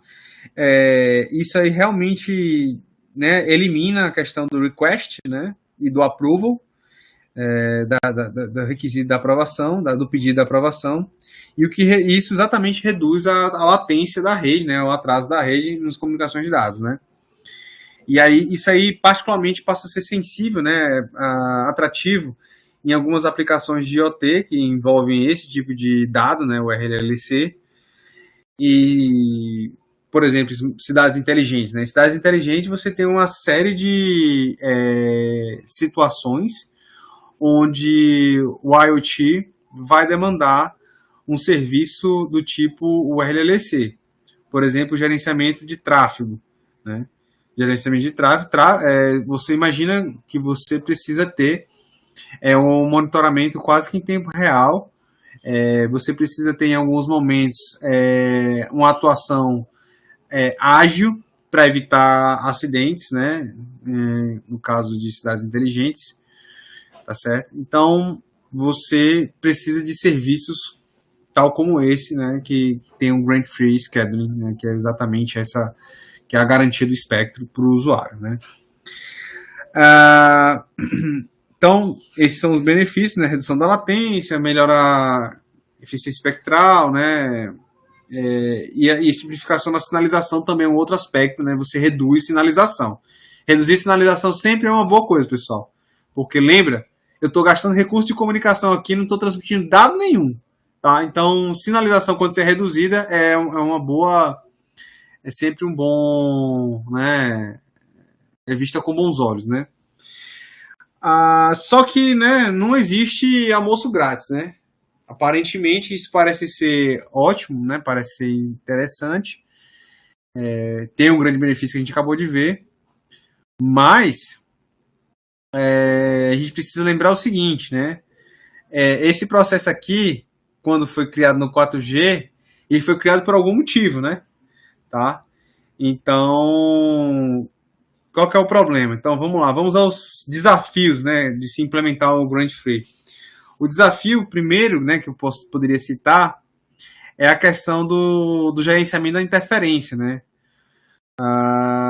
Você precisa tomar cuidado, né, para você não acabar alocando, né, dois usuários no mesmo ou em canais, né, que tem algum compartilhamento de canal, tá? Como não existe mais essa etapa, e essa etapa de requisição é exatamente a etapa em que a base conhece as demandas daquele usuário, né, e conhece as características de canal, então pode ocorrer, se houver uma quantidade, principalmente uma quantidade massiva aí de equipamentos, pode acontecer algum tipo de compartilhamento de canais e interferência, tá? Então isso pode ser um aspecto. Então é necessário que no Grand Free você tenha algoritmos de escalonamento ainda mais inteligentes, ainda mais robustos, exatamente para evitar que isso aconteça, né? Ninguém quer que isso aconteça. Outro aspecto é o controle de potência, né? Existe, tanto no 4G quanto no 5G, existe o que a gente chama de controle de potência do usuário. Então, o usuário ele tem algumas potências em que ele pode usar, emitir, e essa potência é controlada pela base, né?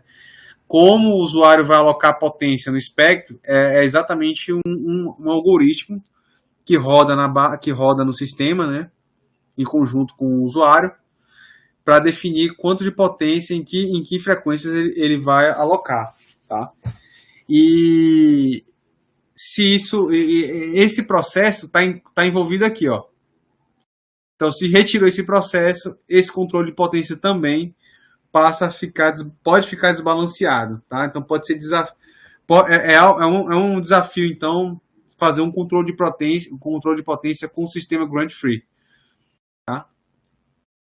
Outro aspecto também é a sincronização. Esse processo aqui também ajuda a sincronizar o usuário, né, na rede, né? Então, fazer alguns aspectos de sincronização que existe na rede é também feita graças a esse processo de sinalização que existe aqui no momento do pedido de alocação de recursos, né? Então, retirar isso daí também impacta na sinalização e você pode ter algum desalinhamento no tempo e aí isso aí impacta exatamente o uso dos slots. Então, tem que ter muito cuidado com esse tipo de solução, né? De novo, precisa ter algoritmos, uma nova classe de algoritmos que operem nesse Grand Free Scheduling, né? Não podem ser utilizados os mesmos algoritmos, ou pelo menos não é recomendado usar os mesmos algoritmos que eram utilizados quando se tinha esse processo de sinalização aqui. Escalabilidade também é outro aspecto que pode ser desafiador, né? Como eu comentei anteriormente, se você cresce o número de equipamentos que se conectam à base, cresce a chance de você ter interferência, cresce a chance de você ter alguma colisão, né? Então, precisa realmente tomar cuidado quando for utilizar esse tipo de mecanismo de escalonamento na rede, quando se tem um volume muito alto de dispositivos, tá bom?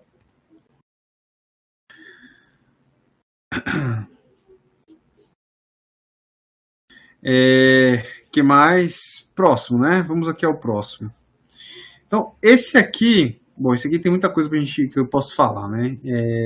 O D2D, né? Que é o Device to Device. Então, o Device to Device, que é a solução D2D,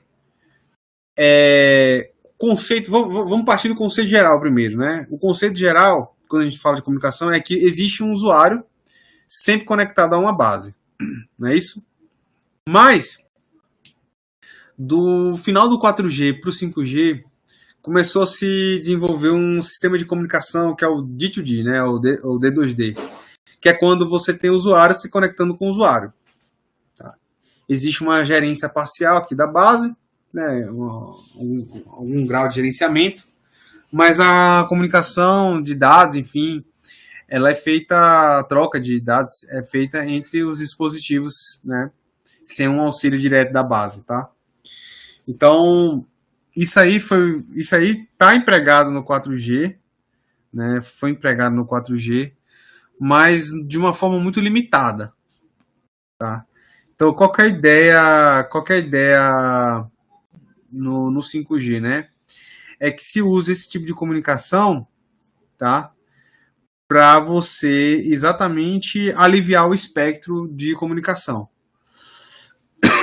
Então, por exemplo, ao invés de você estar se conectando a uma base, utilizando recursos de comunicação do sistema, daquela base, né, associado àquela base, você vai se conectar a um usuário, você vai se comunicar com o usuário diretamente, e aí você, né, acaba tendo um melhor uso do espectro nesse sentido, tá certo?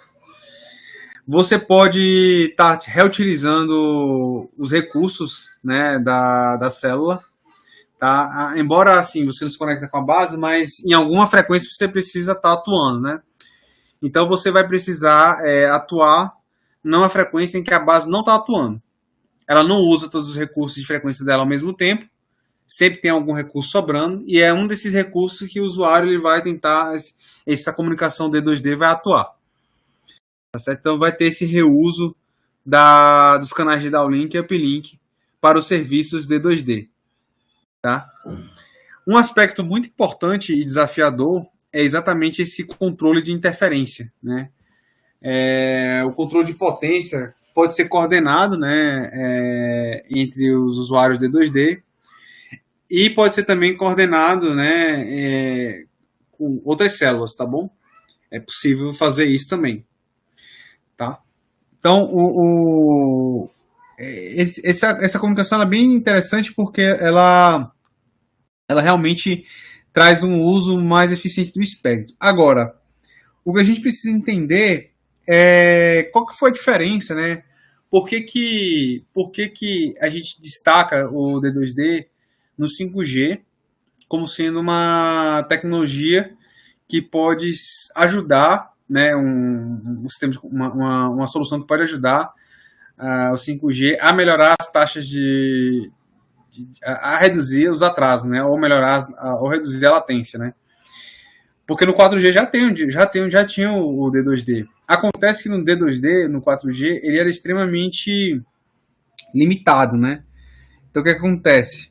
No D2D do 4G, ele só era utilizado para serviços, né, que a gente chama de serviços de proximidade, tá? Então, e para segurança pública. Então, serviços de localização, né, que são serviços de proximidade, né, tipo de proximidade, e serviços de segurança pública, né, por exemplo, aconteceu um terremoto, perdeu-se todas as comunicações, com as bases foram perdidas ou os canais estão extremamente congestionados.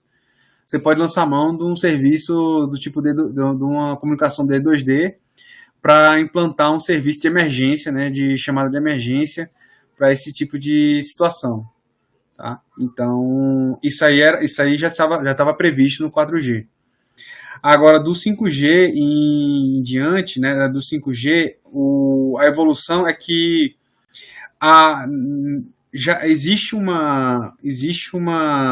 tipo de acesso na rede do 5G, né, no core da rede, que é específica para o D2D, tá?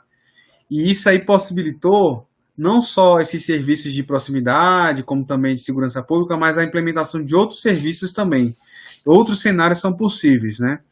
Então, por exemplo, cenários com o RLLC, que envolve automação industrial ou mesmo e-health, né, que seriam cirurgias remotas, passaram a ser possíveis com comunicação D2D. Sistemas com cenários onde você tem a chamada V2X, que seriam as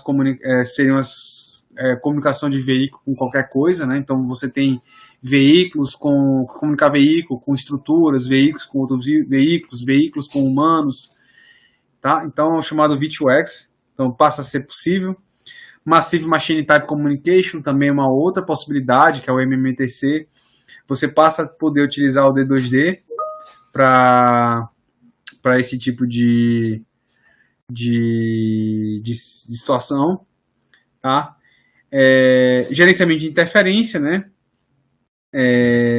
O 5G ele possui algumas técnicas de interferência que podem ajudar, né, a performance do D2D, que é um dos pontos cruciais aí, exatamente por conta desse controle de potência que pode acabar, dessa potência adjacente que pode acabar interferindo no link, né? Tá. Então, assim, o D2D ele passou a ter uma importância muito grande no 5G comparativamente com o 4G, porque agora ele consegue englobar outros casos de uso, além daqueles mais clássicos, que são esses de emergência, que eu acabei de falar, e de proximidade, tá bom? Outro ponto importante, né, é você ter uma redução na sobrecarga da rede, né? Imagina que o tráfego de dados que seria demandado para essas bases aqui, agora vão ser demandados só entre esses dois usuários. Então, se você consegue habilitar mais D2Ds, comunicações do tipo D2D, então você, de uma certa maneira, você está dando uma aliviada na carga da rede, né? Tá certo?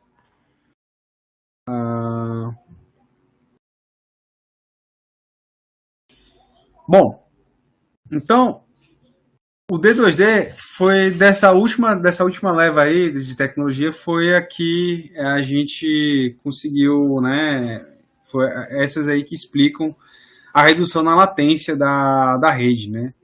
Então você teve o D2D, você teve a própria estrutura de slot, a numerologia, tá? Então tudo isso aí em conjunto, pessoal, atua para você reduzir a latência aí das redes 5G, tá certo?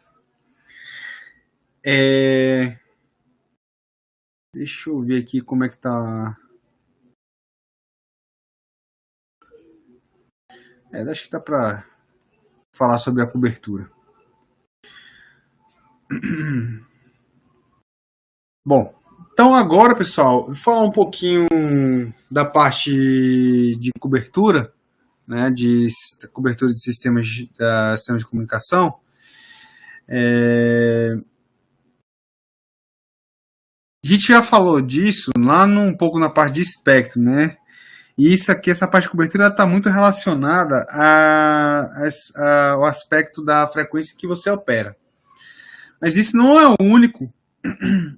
Isso não é o único aspecto que precisa ser lidado, né, no 5G. O primeiro ponto que eu queria destacar aqui é o desbalanceamento entre os canais de uplink e downlink, né, a cobertura, em termos de cobertura, né. Se você olhar aqui para essa barra aqui em azul, né, e essa barra aqui em laranja, esse aqui é o PDS-CH, que exatamente é o canal de downlink, né, um daqueles canais virtuais lá de downlink. Tá? E esse aqui é o P, pessoal, é de Physical Downlink Share Channel, e aqui é o P, o SH é o Physical Uplink Share Channel, tá? Então, ambos são os canais de downlink e uplink onde trafega dados. Tem vários canais de uplink, tem vários canais de downlink. Tem canal de downlink e uplink só de sinalização. Esse aqui são os de downlink e uplink só de dados, tá? Que eles chamam só de dados. Então, a gente tem esse exemplo aqui, ó, onde a gente tem uma configuração da NR 3.5 GHz com link budget de 23 dBm, né? Ou seja, o usuário tem total de 23 dBm e a base aqui de 50.8 dBm. Tá? A largura de banda, né, é de 100 MHz. Uplink e downlink configuration é de 3 para 1, ou seja, 3 de downlink para 1 de uplink. Tá? Separação de 30 kHz e antena de 64, e as antenas, né, são 64 transmissoras, 64 receptoras. É isso mesmo, pessoal, muita antena mesmo. A gente vai falar sobre isso mais na frente quando a gente for falar de Massive MIMO. Tá? Então, o que acontece?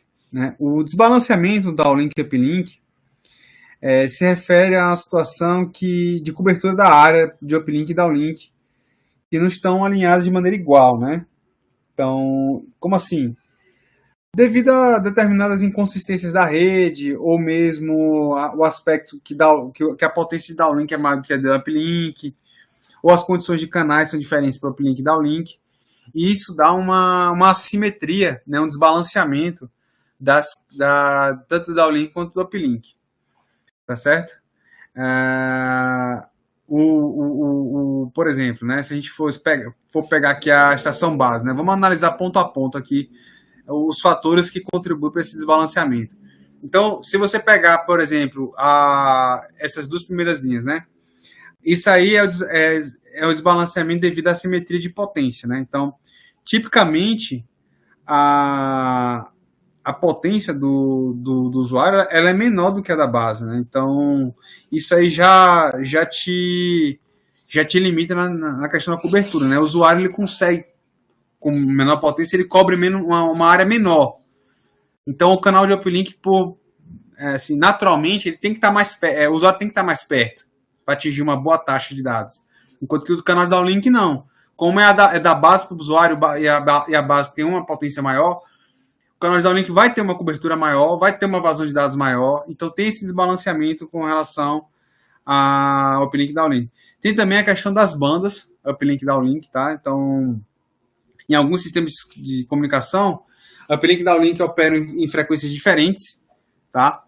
E isso, né, não necessariamente uplink e downlink estão sujeitos às mesmas condições de frequência, tá? Geralmente a banda do downlink é maior do que a do uplink, e isso causa uma assimetria. E até mesmo se você estiver na mesma banda, né, que seria o caso do TDD, aspectos de ambiente, né, podem alterar essa simetria do uplink e downlink, tá bom? Então, por exemplo, o próprio hardware, né, do usuário e o hardware do rádio da base pode causar um desbalanceamento né, se não tiver um processo de calibração, pode causar uma assimetria no downlink e uplink, tá?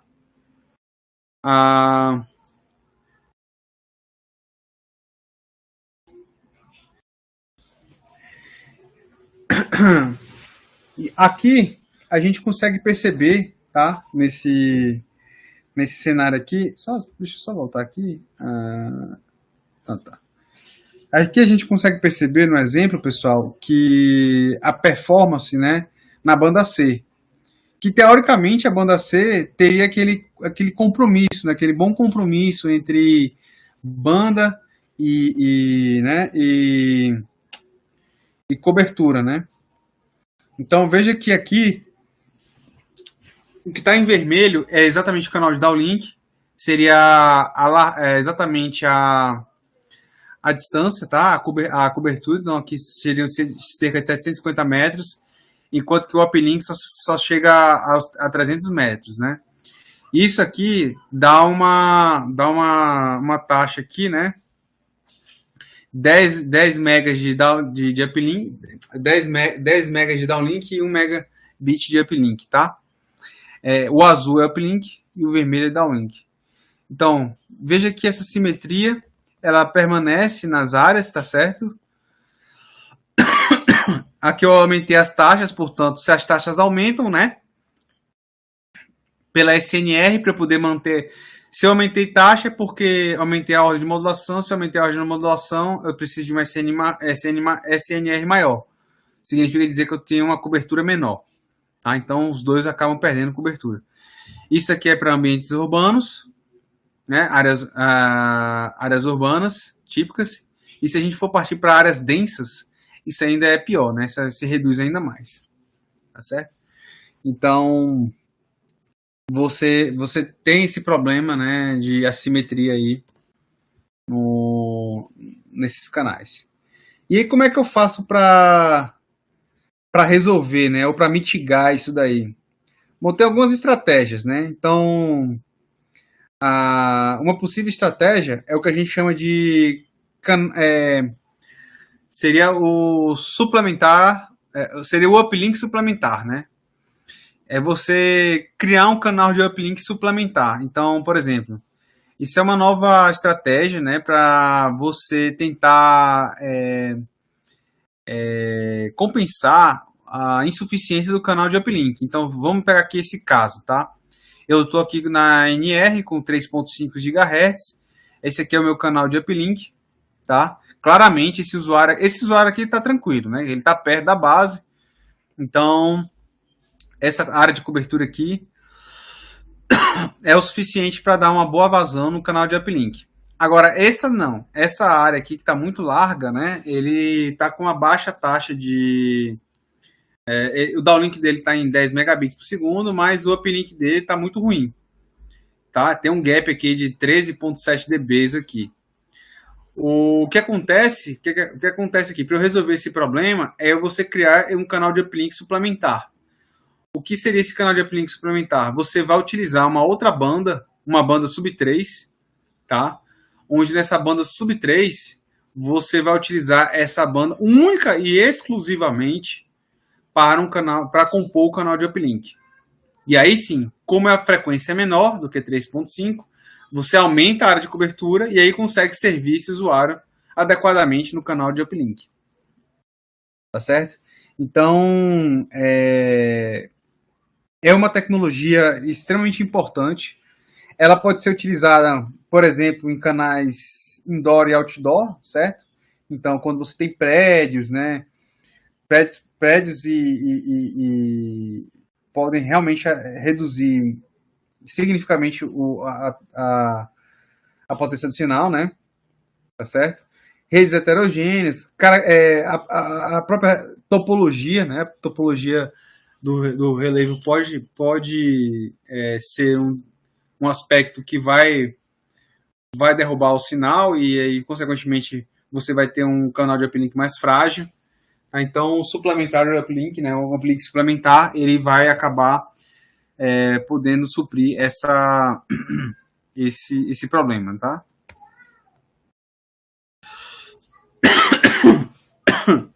Bom, aqui é uma outra solução, tá, pessoal? Essa solução aqui é uma solução proprietária da Huawei, né, que tem no site dela, e ela usa o esquema FDD, né, parecido com...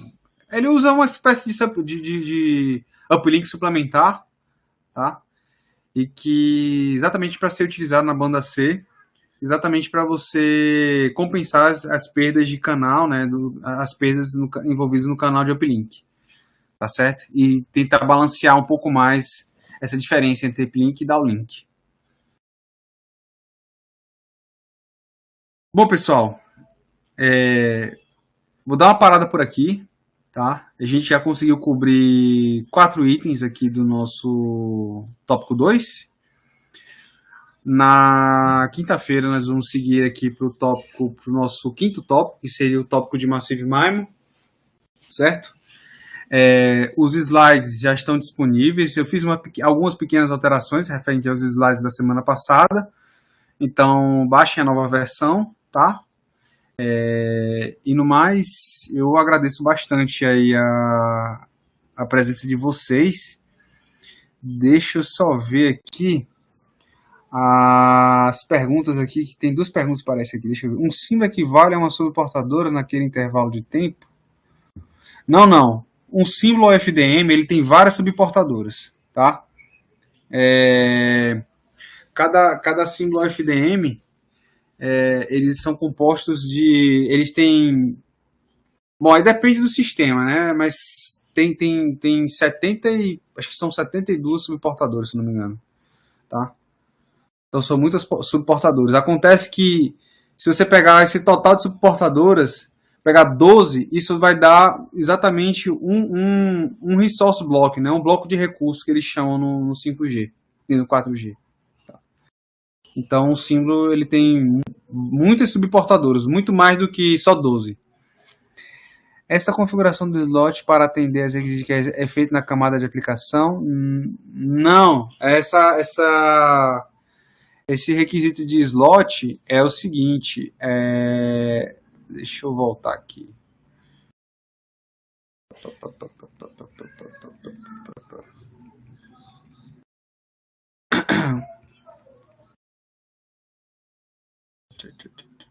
Foi uma boa pergunta essa daí. Então, com o 5G, existe essa entidade aqui na camada chamada SDAP. Tá? O que é o SDAP? É o Service Data Adaptation Protocol. Basicamente, o SDAP ele faz o quê? Existe uma demanda aqui na camada superior, tá? Cada serviço desse aqui tem um QoS associado. Aí o SDAP pega esse serviço e o QoS associado e aí ele vai passando, ele vai montando o que a gente chama de radio beers. Cada radio beers ele é montado com base nesses QoS, né? Aí vai descendo, até que chega aqui, ó, exatamente na camada MAC. A camada MAC ela vai pegar o radio beer, né, que foi passado de camada a camada, vai pegar esse radio beer, vai aplicar um algoritmo de escalonamento. E aí esse algoritmo ele vai dizer quantas vai converter essa demanda em recurso, tempo e frequência, certo? Então, na verdade aí são várias camadas aí atuando, tá certo? Uhum.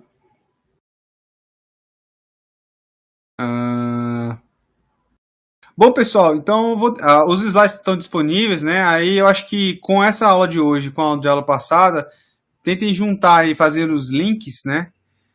Para vocês consolidarem mais esse entendimento, tá? Eu agradeço aí a presença de vocês, de terem ficado até essa hora, tá certo? E desejo vocês aí uma boa noite e até quinta-feira que vem, né? Na nossa última etapa, que é o Massive MIMO, tá bom? Deixa eu parar aqui o compartilhamento.